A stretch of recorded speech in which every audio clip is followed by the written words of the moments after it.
Hello అందరికీ. ఇవాళ morning నుంచి నాకు క్రాబ్ తినాలనే క్రేవింగ్ ఒకటి స్టార్ట్ అయింది. దానికోసం చాలా వెతికాను. బట్ తీరా చూస్తే ఇది మిడ్ ఆఫ్ ది వీక్ అనమాట.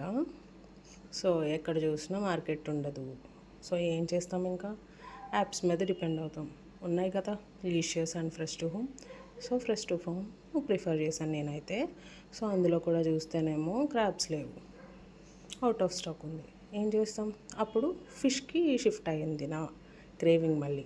అందులో చూస్తే ఈ ఫిషెస్ కనిపించాయి. ఇవి గులివిందులు అంటారు, ఇక్కడ తెలంగాణలో అయితే శంకరమీన అంటారనమాట. సో ఇవి ఏం చేసుకుంటే బాగుంటాయి, ఏ ఐటెం చేసుకుంటే బాగుంటుందో మీరు కమెంట్ చేసి చెప్పండి, ఓకేనా? సో నేను ఏం చేస్తాను అనేది కూడా నెక్స్ట్ వీడియో పెడతాను. సో ఇది నేను పెయిడ్ ప్రమోషన్ అయితే చేయట్లేదు, బట్ నా ఒపీనియన్ చెప్తున్నాను. లీషియస్ అండ్ ఫ్రెష్ టు హోమ్ రెండు ప్రైజెస్తో పోలిస్తే నాకు ఫ్రెష్ టు హోమ్ అనేది చాలా రీజనబుల్గా ఉంటుంది. బయట ఈక్వల్గా ఉంటుంది ఫ్రెష్ టు హోమ్.